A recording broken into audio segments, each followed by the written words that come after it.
The man's hand was already on the casket lid when Dean Martin stopped mid-verse, his voice cutting out like someone had yanked the cord from a jukebox.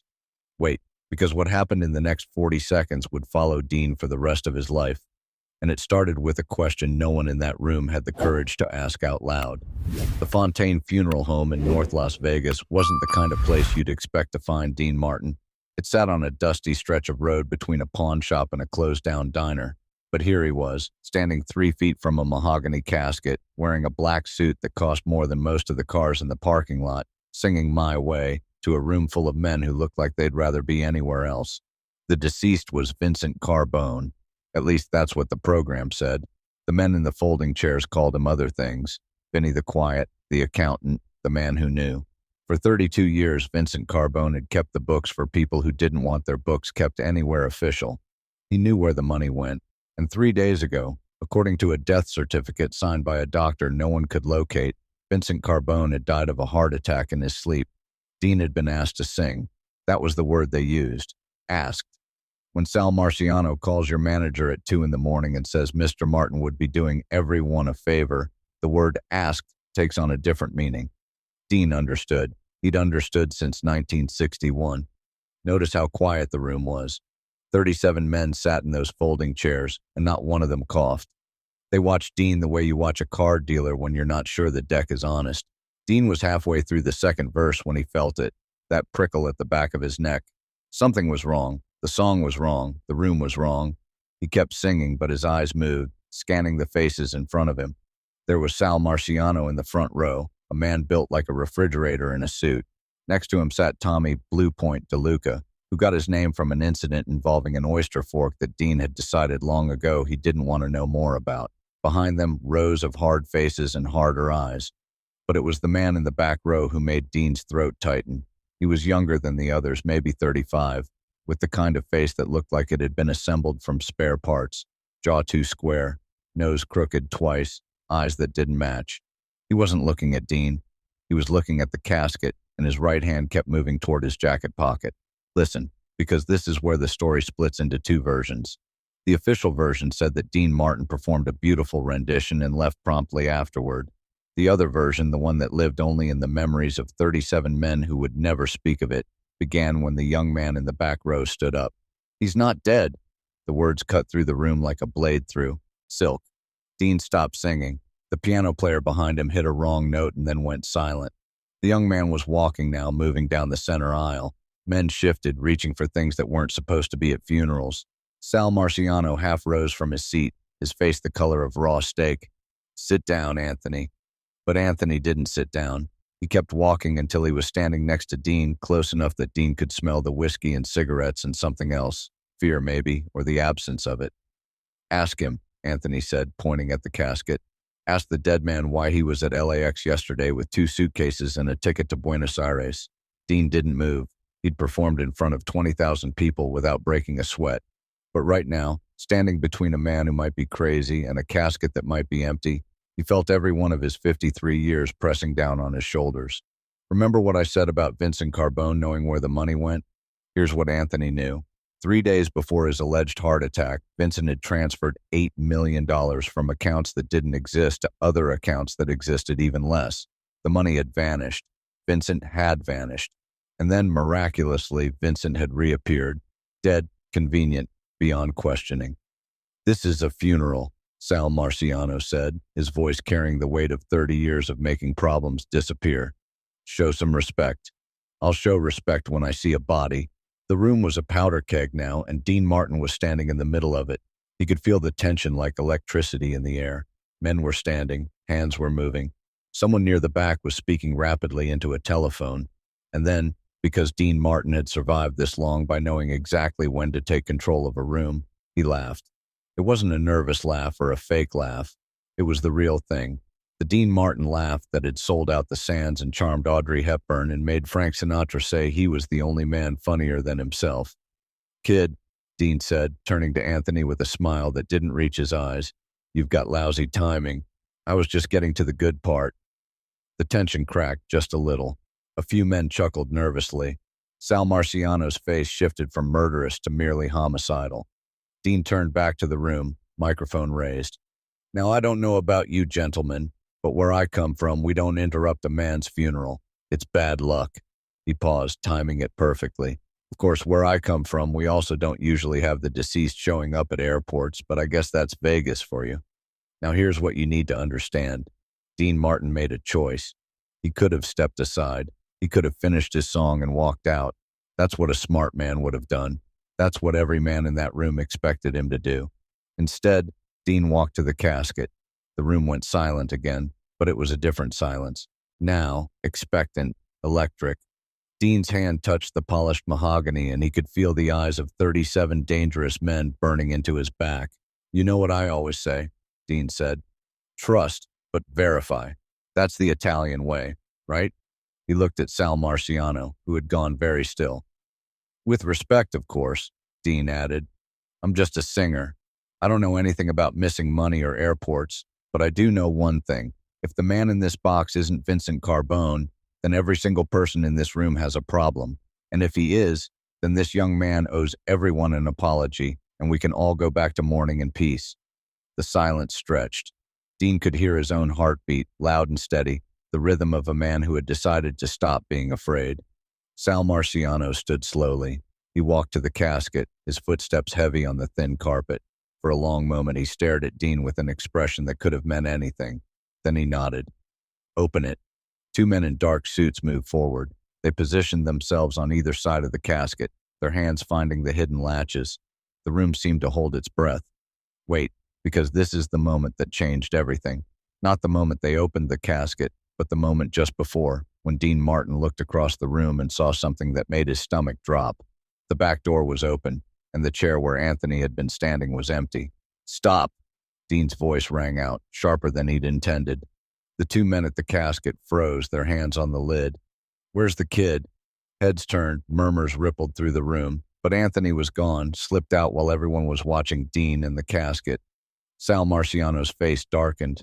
He snapped his fingers and three men were moving toward the door before the sound faded.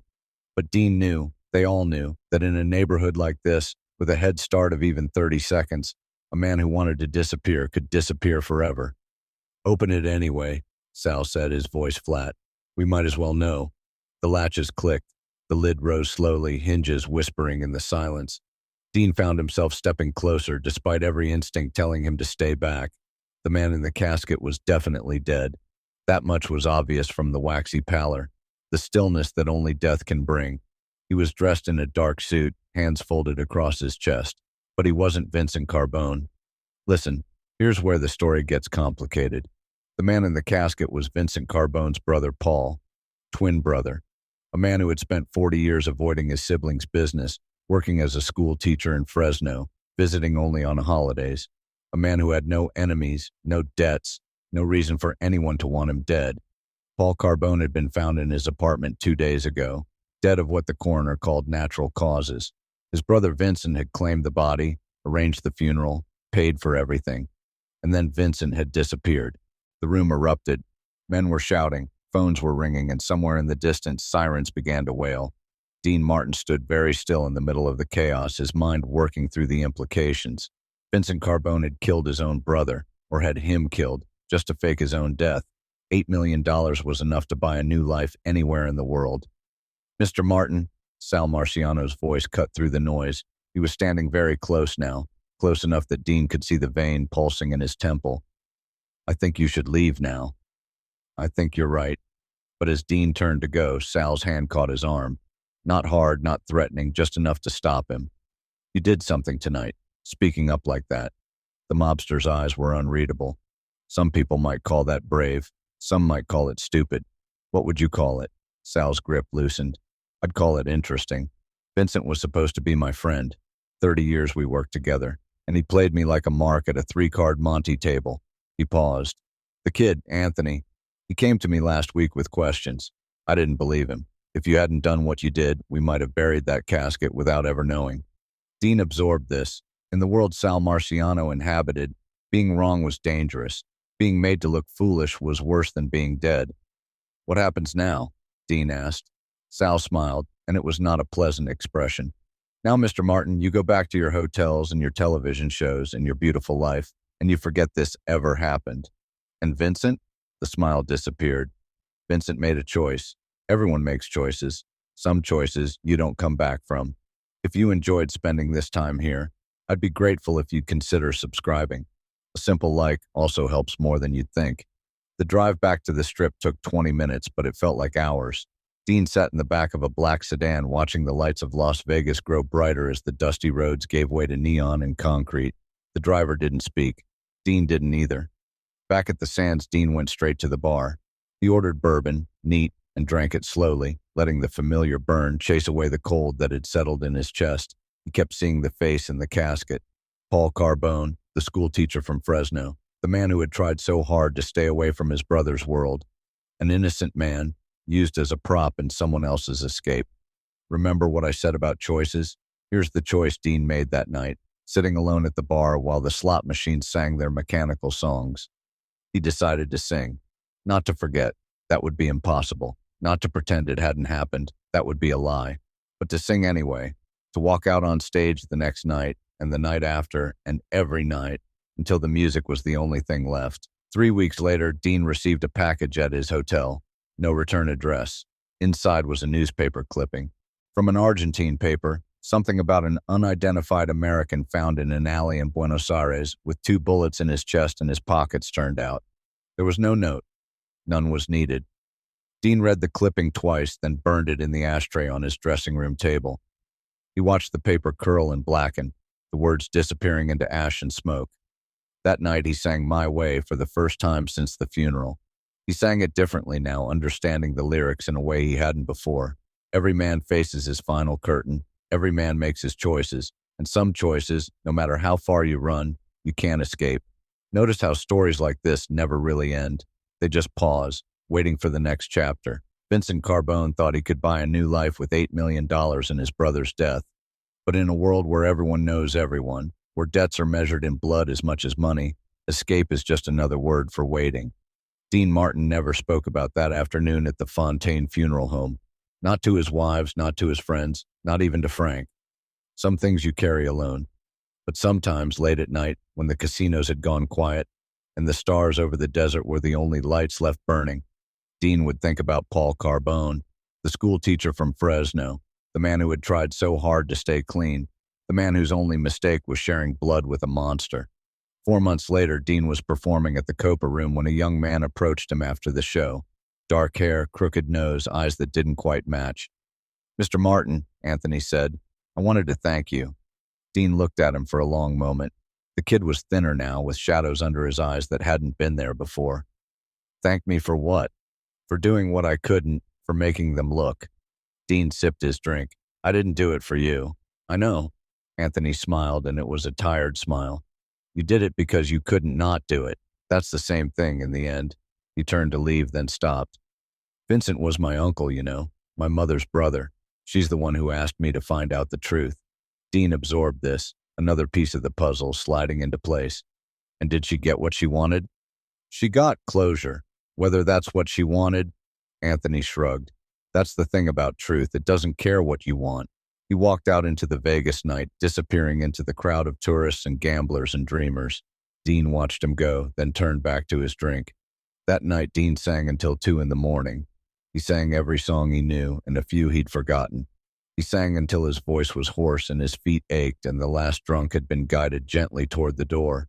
And when it was finally over, when the lights had dimmed and the stage had gone dark, Dean Martin stood alone in the empty room and thought about a funeral home on a dusty road, and a dead man who wasn't dead, and a schoolteacher from Fresno who had paid the ultimate price for his brother's sins. If you ever find yourself in Las Vegas late at night, when the casinos have gone quiet and the desert wind carries whispers of old stories, think about Dean Martin. Think about the songs he sang and the secrets he kept, and the one afternoon when he decided, for reasons even he couldn't explain, to ask the question nobody else would ask. That's the thing about legends. They're not built on the moments everyone sees, the stages and the spotlights and the standing ovations. They're built on the moments nobody talks about, the choices made in quiet rooms, the prices paid when no one was watching. Dean Martin was a singer, a comedian, a movie star, but for one afternoon in a funeral home in North Las Vegas, he was something else, something harder to define. He was the man who opened the casket, and some stories once opened can never be closed again.